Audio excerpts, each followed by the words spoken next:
It's been 2 weeks since the attempted coup in Turkey. More than 100 high-ranking Turkish soldiers have been promoted to fill some of the positions left vacant after thousands of military personnel were suspended or fired.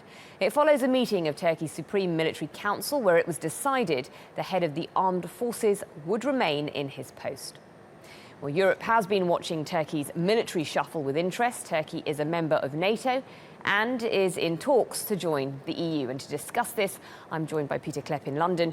He's the head of Open Europe's Brussels office. Welcome to the programme. What's likely to be the impact on Europe and indeed Turkey's accession to the EU following what we've seen within the last 2 weeks?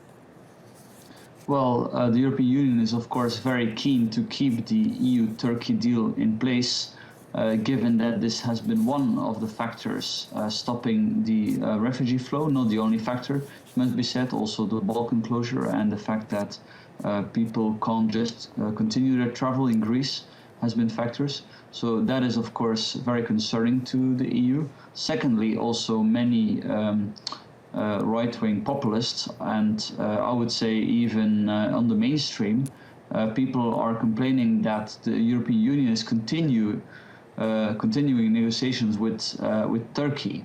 So this is also definitely troubling European governments at the moment. Has there been any reaction from NATO?